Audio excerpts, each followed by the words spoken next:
শুধু দর্শকবৃন্দ, আজকে আমি বাংলাদেশের বিশিষ্ট ইতিহাসবিদ ডক্টর মুনতাসির মামুন তার ইতিহাসের খেরপাতা বইয়ে 1757 সালের পলাশীর যুদ্ধ সম্পর্কে যে বিবরণ দিয়েছেন সেটি আমি বলবো। কলকাতা জয়ের পর মহা আড়ম্বরে মুর্শিদাবাদ ফিরে আসেন সিরাজউদ্দৌলা।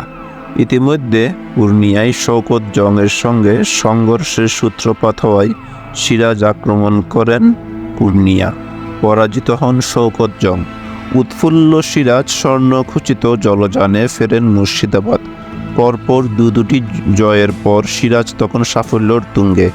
2,02,5 লক্ষ টাকা ব্যয়ে দিল্লি থেকে ফরমান আনিয়ে বাংলা, বিহার, উড়িষ্যার নবাব হলেন।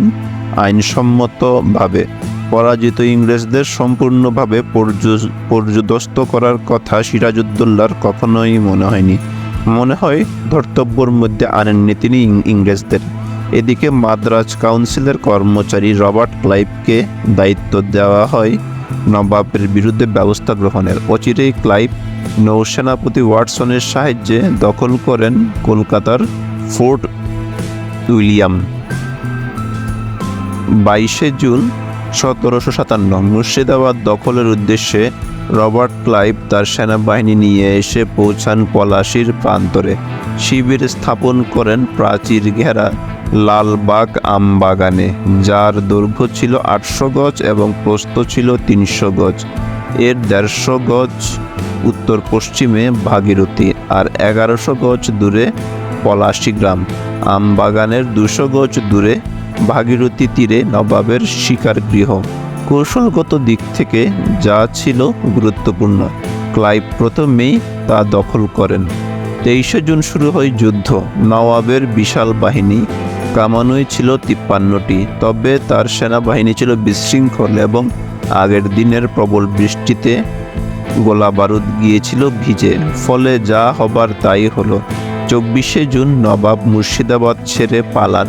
30 জুন তিনি পৌঁছলেন রাজমহলে। সেখান থেকে গ্রেপ্তার করে তাকে পাঠানো হয় মুর্শিদাবাদ এবং সেখানেই তাকে হত্যা করা হয়। ইংরেজ জয়ের কারণ সম্পর্কে ক্যাপ্টেন স্ক্র্যাপটন লিখেছেন, দেশের শাসকদের প্রতি আনুগত্য অথবা স্বদেশ প্রেম যেখানে সৈন্যদের অন্তর অনুপ্রাণিত করে তুলতে ব্যর্থ, সেখানে সকল প্রকার জাঁকজমক এবং আড়ম্বর মূল্যহীন। আর ক্লাইভ লিখেছেন, সৈন্যদের প্রতি সিরাজউদ্দৌলার কোনো প্রকার বিশ্বাস ছিল না, তার প্রতি সৈন্যদেরও কোনো প্রকার বিশ্বাস ছিল না, সুতরাং যুদ্ধের সময় তারাও কোনো কর্তব্য পালন করেননি। সবশেষে মুর্শিদাবাদ জয়ের পর ক্লাইভের 2টি মন্তব্য দিয়ে এ প্রসঙ্গ শেষ করছি। প্রথম, মীর জাফরের সিংহাসনারোহণ দেখার জন্য কৌতূহলীর জনতা প্রাসাদের সামনে ভিড় জমিয়েছিল। তারা শুধু লাঠি আর পাথর দিয়েই ইংরেজ ও তার সহযোগীদের নিকেশ করে দিতে পারত, কিন্তু তারা তা করেনি। দ্বিতীয়ত, একবার বিবেচনা করে দেখুন, পলাশীর যুদ্ধে জয়লাভের পর আমি কিরূপ স্থান অধিকার করার সুযোগ পাই। একজন শক্তিশালী শাসক, আমার অনুগ্রহ প্রার্থী, একটি ঐশ্বর্যমণ্ডিত নগরী আমার দয়ার উপর নির্ভরশীল, রাজ্যের সর্বাপেক্ষা বিত্তশালী শেঠগণ আমার হাসি মুখ দেখার সৌভাগ্য অর্জনের জন্য পরস্পরের প্রতিদ্বন্দ্বী। নবাবের কোষাগার একমাত্র আমার কাছেই উন্মুক্ত হলো।